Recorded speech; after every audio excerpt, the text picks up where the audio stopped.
ಇದೆ, ಮನೆಗಳ ಮುಳುಗಡೆ ಆಗಿದೆ, ಎಲ್ಲದರ ಕುರಿತು ಮಾಹಿತಿ ಕೊಡೋದಕ್ಕೆ ಶೇಷಗಿರಿ ಕೂಡ ನೇರ ಸಂಪರ್ಕದಲ್ಲಿದ್ದಾರೆ.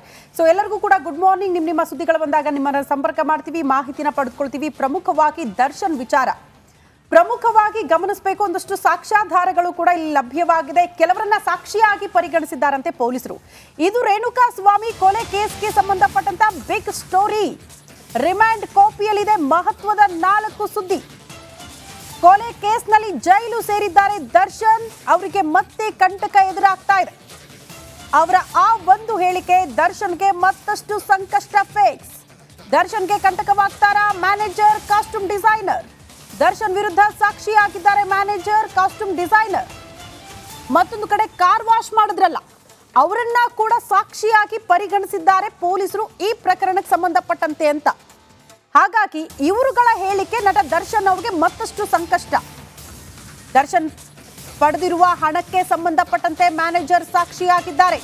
ಮ್ಯಾನೇಜರ್ ಮುಖಾಂತರವೇ ಹಣ ಪಡೆದುಕೊಂಡಿದ್ದಾರೆ ನಟ ದರ್ಶನ್. ಮೋಹನ್ ರಾಜ್ ಮಿಲನಾ ಪ್ರಕಾಶ್ರಿಂದ ಹಣ ಪಡೆದುಕೊಂಡಿದ್ದಾರೆ ಅಂತ ಹೇಳಲಾಗ್ತಾ ಇದೆ.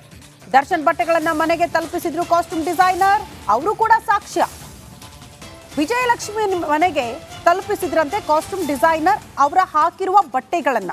ಪೊಲೀಸರು ತಡಕಾಡಿದಾಗ ಎಲ್ಲಿಟ್ಟಿದ್ದೀಯಪ್ಪ ಅಂತ ಕೇಳಿದ್ರೆ ನಟ ದರ್ಶನ್ ಅವರ ಕಾಸ್ಟ್ಯೂಮ್ ಡಿಸೈನರ್ ಹೇಳ್ತಾರೆ ವಿಜಯಲಕ್ಷ್ಮಿ ಅವರ ನಿವಾಸದಲ್ಲಿ ಇಟ್ಟಿದ್ದೀನಿ ಅಂತ. ಅಲ್ಲಿಂದನೇ ವಶಕ್ಕೆ ಪಡ್ಕೊಂಡ್ರು. ಹಾಗಾಗಿ ಅವರು ಕೂಡ ಸಾಕ್ಷಿ ಈ ಪ್ರಕರಣಕ್ಕೆ ಸಂಬಂಧಪಟ್ಟ. ಒಂದು ಮ್ಯಾನೇಜರ್ ಏನಪ್ಪಾ ಅಂತಂದ್ರೆ ಆ ದುಡ್ಡು ಇದೆಯಲ್ಲ, ಆ ದುಡ್ಡು ಎಲ್ಲಿಂದ ಬಂತು ಅಂತ ಹೇಳಿ.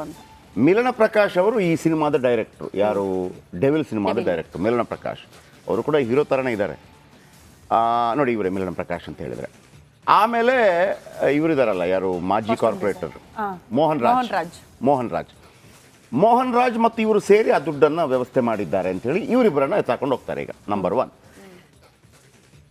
ಆಗ ಪ್ರಾಬ್ಲಮ್ ಆಗೋದೇನು ಗೊತ್ತಾ, ನನ್ನ ದುಡ್ಡು ನಾನು ಕೊಟ್ಟಿದ್ದೀನಿ ಅನ್ನೋದು ಬೇರೆ. ಈಗ ಮೋಹನ್ ರಾಜ್ ಅಂತ ಅವ್ರು ಹೇಳ್ಬೋದು, ನನ್ನ ದುಡ್ಡ್ರಿ ನಾನು ಕೊಟ್ಟಿದ್ದೀನಿ ಅಂತ. ನಿನಗೆಲ್ಲಿಂದ ಬಂತಪ್ಪ ಅಂತ ಕೇಳ್ತಾರೆ. ಈ ಇಡೀ ಕಳ ಇದೆಯಲ್ಲ, ಭಾಳ ಕಿರಿಕಿರಿ ಅದು. ಎಲ್ಲಿಂದ ದುಡ್ಡಲ್ಲಿ ಸಿಕ್ಕಾಕೊಂಡ್ಬಿಟ್ರೆ ಹೋಯ್ತು, ಮುಗೀತು ಕತೆ. ಆಯ್ತಾ?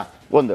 ಎರಡನೇದು ಏನಂತಂದ್ರೆ ಮ್ಯಾನೇಜರ್ ಮತ್ತು ಕಾಸ್ಟ್ಯೂಮ್ ಡಿಸೈನರ್ ಅಂತಂದ್ರೆ ಎಲ್ಲರಿಗೂ ಒಂದು ಕಾಸ್ಟ್ಯೂಮ್ ಡಿಸೈನರ್.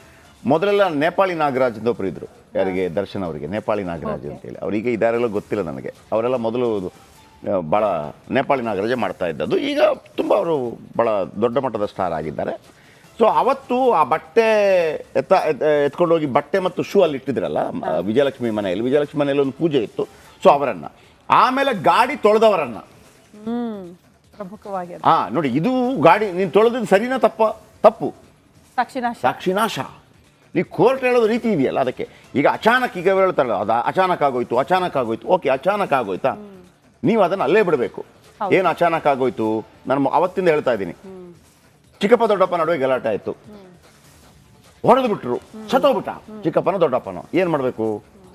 ಹೆಣ ಎತ್ತಿ ಇದು ಮಾಡೋದಲ್ಲ, ಕ್ಲೀನ್ ಮಾಡೋದಲ್ಲ, ಆಗೋಗಿದೆ. ಆಗ ನಮಗೆ ಎಚ್ಚೆತ್ಕೊಳ್ತೀವಿ, ಅಯ್ಯೋ ರಾಮ ಏನಾಗ್ಬಿಡ್ತು ಅಂತ. ಪೊಲೀಸ್ ಕಾರಣ ಸರಿ ಹಿಂಗಾಗಿದೆ. ಪೊಲೀಸರು ಬರ್ತಾರೆ, ಎಲ್ಲ ನೋಡ್ತಾರೆ, ಹಿಂಗೆ. ಆಗ ಕಾನೂನಲ್ಲಿ ಕೂಡ ಅವಕಾಶ ಇದೆ. ಇದು ಅಚಾತುರ್ಯದಿಂದ ಆದಂಥ ಘಟನೆ. ಮಾನವ ಸಹಜವಾಗಿ ಗಂಡ ಹೆಂಡತಿಗೆ ಆಗುತ್ತೆ. 4 ಬಾರಿಸಿರ್ತಾರೆ. ಗಂಡ ಹೆಂಡತಿಗೆ ಬಾರಿಸಿರ್ತಾನೆ, ಹೆಂಡತಿನೂ 4 ಬಾರಿಸಿರ್ತಾರಲ್ವಾ? ಸೊ ಅದು ಅಚಾನಕ್ ಆದಂಥ ಘಟನೆ. ಸೊ ಇಲ್ಲಿ ಅದು ಬರೋದಿಲ್ಲ. ಹಾಗಿದ್ರೆ ನೀವು ಉದ್ದೇಶಪೂರ್ವಕ, ನಿಮ್ಗೆ ಗೊತ್ತಾಯ್ತು, ನಿಮಗೆ ನೀವೇನು ಮಾಡ್ತೀರಿ? ಪೊಲೀಸ್ ಫೋನ್ ಮಾಡ್ತೀರಿ, ಅವರನ್ನು ಕರೀತಾರೆ. ಈಗ ಅಣ್ಣ ಹಿಂಗಾಗಿದೆ, ಏನು ಮಾಡಲಿ ಅಂತ. ಯಪ್ಪ ಪೊಲೀಸರು ಕೂಡ ಹೇಳಿದ್ರಂತೆ, ಹೆಣ ಎತ್ಬಿಟ್ರಪ್ಪ ಅಲ್ಲಿಂದ ಮೊದಲು ಅಂತ. ಆಯ್ತು, ಸಿಕ್ಕಾಕೊಂಡ್ಬಿಟ್ರು. ಆಮೇಲೆ ತಗೊಂಡೋಗಿ ಎಲ್ಲ ಸಾಕ್ಷಿನಾಶ ಮಾಡಿದ್ರು. ಆಮೇಲೆ ಅಲ್ಲಿ ಕ್ಲೀನ್ ಮಾಡಿದ್ರು, ಮತ್ತೊಂದು ಮಾಡಿದ್ರು. ಇದು ವೆರಿ ಡೇಂಜರಸ್. ನಿನ್ನೆ ರಿಮಾಂಡ್ ಕಾಪಿಯಲ್ಲಿ ಹೇಳಿದ್ದು ಕೂಡ ಅದೇ, ಸ್ವಾಮಿ ಇವರನ್ನ ಬಿಡುಗಡೆ ಮಾಡಿದ್ರೆ ಎಲ್ಲೆಲ್ಲಿ ಸಾಕ್ಷ್ಯಗಳಿದೆ ಇನ್ನೂ ಗೊತ್ತಿಲ್ಲ. ಇದು ಮರ್ಡರ್ ಕೇಸ್, ನಮಗೆ ಗೊತ್ತಿಲ್ಲದ ಜಾಗ, ನಾವು ಮಹಜರೆಲ್ಲ ಮಾಡಿಸಿದ್ದೀವಿ. ಆದ್ರೆ ಅವ್ರು ಹೋಗ್ಬಿಟ್ಟು ಅದನ್ನ ಇದು ಮಾಡಬಹುದು, ನಾಶ ಮಾಡಬಹುದು, ಬಿಡಬೇಡಿ. ಆಮೇಲೆ ಪ್ರಭಾವಿಗಳಿದ್ದಾರೆ. ನಾವು ಒಮ್ಮೊಮ್ಮೆ ಏನಿರುತ್ತೆ ಗೊತ್ತಾ, ದೊಡ್ಡ ವ್ಯಕ್ತಿಗಳನ್ನ ದ್ವೇಷ ಮಾಡ್ತಾ ಇರ್ತೀವಿ ಯಾವುದೋ ಒಂದು ಕಾರಣಕ್ಕೆ. ಅವನೇನ್ರಿ ದೊಡ್ಡ ಜನತರ ನೀವು ನೋಡಿರೋದಿಲ್ಲ, ಅವನೇನ್ರಿ ದೂರದ ಬೆಟ್ಟ ನುಣ್ಣಗೆ ಅಂದ್ರೆ ಒಂದು ದೊಡ್ಡ ಇದ ಅಂತ. ಹತ್ತಿರ ಬಂದವರು ಏನ್ರಿ ಶ್ರುತಿ ಹೇಗಿದ್ದೀನಿ ಅಂತ, ಸಾರ್ ಎಷ್ಟು ಒಳ್ಳೆಯವನು ಸಾರ್ ಅವನು ಅಂತ ಹೇಳ್ಬಿಡ್ತೀವಿ ನಾವು. ಅಂದರೆ ಮನಸ್ಸು ಬದಲಾಗ್ಬಿಡ್ತದೆ. ಹಾಗೆಯೇ ಈ ರೇಣುಕಾ ಸ್ವಾಮಿ ವಿಚಾರಕ್ಕೆಲ್ಲ ಏನಾಗುತ್ತೆ, ಯಾರಾದರೂ ಹೋಗ್ಬಿಟ್ಟು ಇಲ್ಲ ಇವ್ರು ಹಿಂಗೆ ಹೇಳಿದ್ದಾರೆ ನೋಡಿ ನಿಮ್ಮ ಹತ್ರ ಫೋನಲ್ಲಿ ಮಾತಾಡಿ, ಅಯ್ಯೋ ಇವರಿಷ್ಟು ಒತ್ತಾಯ ಮಾಡಿದ್ರು ಸರ್, ನಾನು ಹಿಂಗೆ ಆಯಿತು ಸರ್, ಹೋಗ್ಬಿಡ್ತಲ್ಲ ಸರ್, ಆಯ್ತು ವಾಪಸ್ ಹಿಂಗೆಲ್ಲ ಪ್ರಭಾವ ಬೀರ್ತಾರೆ ಅಂತೇಳಿ. ಬನ್ನಿ ಇದಕ್ಕೆ ಸಂಬಂಧಪಟ್ಟಾಗೆ ಒಂದು ವಿಶೇಷವಾದಂಥ ಮಾಹಿತಿ. ರೇಣುಕಾ ಸ್ವಾಮಿಗೆ ಚಿತ್ರಹಿಂಸೆ ನೀಡಿ ಕೊಲೆಗೈದಿರುವ ಆರೋಪಿಗಳು ಅರೆಸ್ಟ್ ಆಗಿದ್ದಾರೆ. ಈಗ ಹಲವು ಸಾಕ್ಷ್ಯಗಳನ್ನು ನಾಶ ಮಾಡಿರೋ ಸಾಧ್ಯತೆ ಇದೆ. ಈ ಪೈಕಿ ಒಂದು ಮೇಜರ್ ಹಿಂಟ್ ಪೊಲೀಸರಿಗೆ ಸಿಕ್ಕಿದೆ. ಯಾವ ಹಿಂಟ್ ಬನ್ನಿ ನೋಡೋಣ.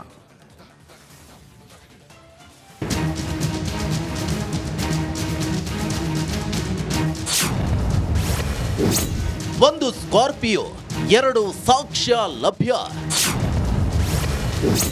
ದರ್ಶನ್ಗೆ ಅವರಿಬ್ಬರೇ ಕಂಟಕನ. ಪಟ್ಟಣಗೆರೆ ಶೆಡ್ನಲ್ಲಿ ರೇಣುಕಾ ಸ್ವಾಮಿಯನ್ನ ಕಟ್ಟಿಹಾಕಿ ಚಿತ್ರಹಿಂಸೆ ನೀಡಿ ನರಳಿ ಸಾವನ್ನಪ್ಪಿದ ಬಳಿಕ ಆರೋಪಿಗಳು ಅರೆಸ್ಟ್ ಆಗಿದ್ದಾರೆ. ಆದರೆ ಅರೆಸ್ಟ್ ಆಗುವುದಕ್ಕೂ ಮುನ್ನ ಆರೋಪಿಗಳು ಹಲವು ಸಾಕ್ಷ್ಯಗಳನ್ನ ನಾಶ ಮಾಡಿರೋ ಶಂಕೆಯನ್ನ ಪೊಲೀಸರು ಈಗಾಗಲೇ ವ್ಯಕ್ತಪಡಿಸಿದ್ದಾರೆ. ಸಾಕ್ಷ್ಯ ನಾಶ ಮಾಡಿರುವ ಕುರಿತು ಪೊಲೀಸರು ಮಾಹಿತಿ ಕಲೆ ಹಾಕಿದ್ದಾರೆ.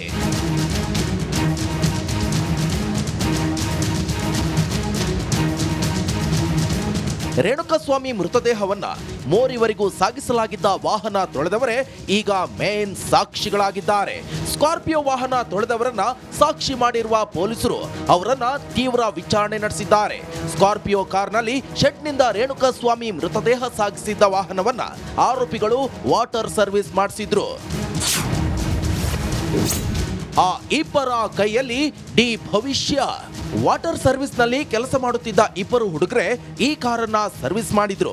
ಸದ್ಯ ಇಬ್ಬರು ಯುವಕರು ಕಾರಿನಲ್ಲಿ ರಕ್ತದ ಕಲೆಗಳು ಇದ್ದ ಬಗ್ಗೆ ಸಾಕ್ಷಿಯನ್ನ ನುಡಿದಿದ್ದಾರೆ. ಹೀಗಾಗಿ ಸಾಕ್ಷ್ಯನಾಶಕ್ಕೆ ಸಂಬಂಧಪಟ್ಟಂತೆ ಇಬ್ಬರನ್ನು ಸಾಕ್ಷಿ ಮಾಡಿರುವ ಪೊಲೀಸರು ಕೇಸ್ಗೆ ಪ್ರಮುಖವಾಗಿದ್ದಾರೆ.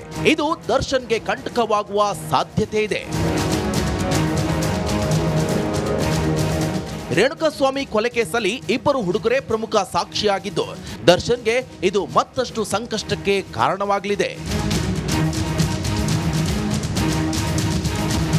Bureau report, Republic Kannada, Bengaluru. Okay, water service ಅಂದ್ರೆ ಕೇಳಿದ್ರೆ ನೀವು? ವಾಟರ್ ಸರ್ವಿಸ್ ಅಂದ್ರೆ ಈ ಗಾಡಿ, ಈಗ ನೀವು ಗಾಡಿ ಹೋಗಿರ್ತೀರಿ ಅಂತ ಇಟ್ಕೊಳ್ಳಿ. ಸರ್ವಿಸ್ ಬೇರೆ, ವಾಟರ್ ಸರ್ವಿಸ್ ಬೇರೆ. ಗಾಡಿ ಫುಲ್ ಮಣ್ಣಾಗಿರುತ್ತೆ. ಈಗ ಉತ್ತರ ಕನ್ನಡದಲ್ಲಿ ಹೋದ್ರೆ ಮಣ್ಣಾಗಿರುತ್ತೆ. ಸಡನ್ ಹೋಗಿ ಒಂದು ವಾಟರ್ ಸರ್ವಿಸ್ ಮಾಡಿಸೋದು. ಆಗ ಅವರು ಆಯಿಲ್ ಗೀಲೆಲ್ಲ ನೋಡಲ್ಲ, ಚೆಕ್ ಮಾಡಲ್ಲ, ಅದೆಲ್ಲ ಏನು ಚೆಕ್ ಮಾಡ್ಲಿಕ್ಕಿಲ್ಲ. ರಿಪೇರಿ ಏನಿಲ್ಲ. ಜಾಸ್ಟ್ ವಾಟರ್ ಸರ್ವಿಸ್, ನೀರು ಬಿಡ್ತಾರೆ, ನೀರು ಬಿಟ್ಬಿಟ್ಟು ಎಲ್ಲ ಕ್ಲೀನ್ ಮಾಡಿಬಿಡ್ತಾರೆ, ಒಳಗೊಂದು ಪೇಪರ್ ಎಲ್ಲ ಹಾಕ್ತಾರೆ, ಕಟ್ಬಿಡ್ತಾರೆ. ಅವರಿಗೆ ರಕ್ತದ ಕಲೆ ಹೋಗಬೇಕಾಗಿತ್ತು, ವಾಟರ್ ಸರ್ವಿಸ್ ಮಾತ್ರ. ಅವ್ರಿಗೇನು ಬೇರೆ ಸರ್ವಿಸ್ ಮಾಡಲಿಕ್ಕಿಲ್ಲ. ಈ ನಡುವೆ DVR ರಿಟ್ರೀವ್ ಮಾಡಿದಾರಂತೆ. ಅಂದರೆ ಮೊಬೈಲಲ್ಲಿ ನಾವೇನು ಅಂದ್ಕೋತೀವಿ, ಹಿಂಗೆ ಕಳಿಸ್ಬಿಟ್ಟು ಆಮೇಲೆ ಕಳಿಸಿದ ನಂತರ ಆಲ್ ಮೆಸೇಜ್ ಡಿಲೀಟ್ ಅಲ್ವಾ? All message delete, all conversation delete.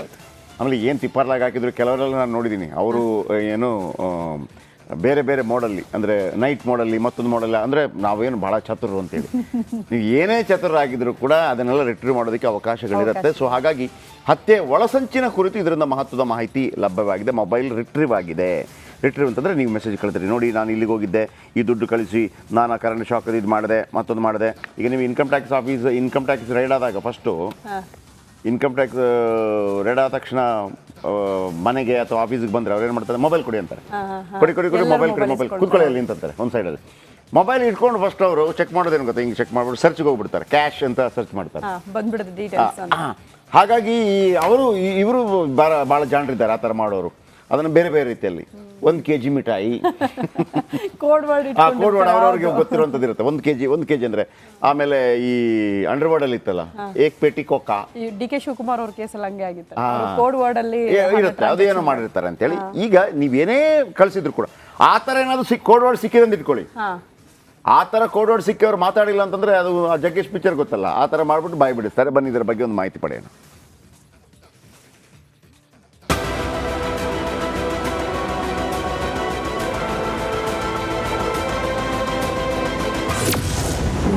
ದರ್ಶನ್ಗೆ ಸಮಸ್ಯೆಗಳು 1-2.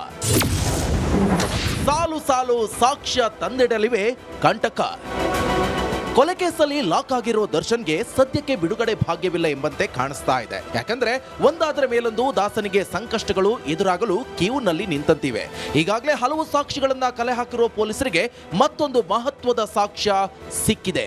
ಡಿಲೀಟ್ ಆಗಿದ್ದ ಎಲ್ಲ CCTV DVR ಗಳನ್ನ ಪೊಲೀಸರು ರಿಟ್ರೀವ್ ಮಾಡಿದ್ದಾರೆ. FSL ಮುಖಾಂತರ ರಿಟ್ರೀವ್ ಮಾಡಿರುವ ಪೊಲೀಸರಿಗೆ ಮೇಜರ್ ಎವಿಡೆನ್ಸ್ ಸಿಕ್ಕಂತಾಗಿದೆ. ಇದು ಸಹಜವಾಗಿಯೇ ದರ್ಶನ್ ಅಂಡ್ ಗ್ಯಾಂಗ್ಗೆ ಕಂಟಕ ಫಿಕ್ಸ್ ಆಗೋದು ಪಕ್ಕಾ ಆಗಿದೆ. Stony Brooke restaurant, Pavithra Gowda ಮನೆ, ದರ್ಶನ್ ನಿವಾಸ, ಪ್ರದೋಷ್ ಮನೆ ಬಳಿ ವಶಕ್ಕೆ ಪಡೆದಿದ್ದ ಡಿವಿಆರ್ಗಳ ರಿಟ್ರೀವ್ ಆಗಿದೆ. ಆರೋಪಿಗಳು 4 ಕಡೆ ಸಿಸಿಟಿವಿ ದೃಶ್ಯಗಳನ್ನ ಡಿಲೀಟ್ ಮಾಡಿದ್ದು ಕೂಡಲೇ FSLಗೆ ಕಳುಹಿಸಲಾಗಿತ್ತು. ಸದ್ಯ ಎಲ್ಲ ಡಿವಿಆರ್ಗಳನ್ನ ರಿಟ್ರೀವ್ ಆಗಿದ್ದು ಸದ್ಯ ಆರೋಪಿಗಳ ಚಲನವಲನದ ಸಂಪೂರ್ಣ ಮಾಹಿತಿ ಪೊಲೀಸರಿಗೆ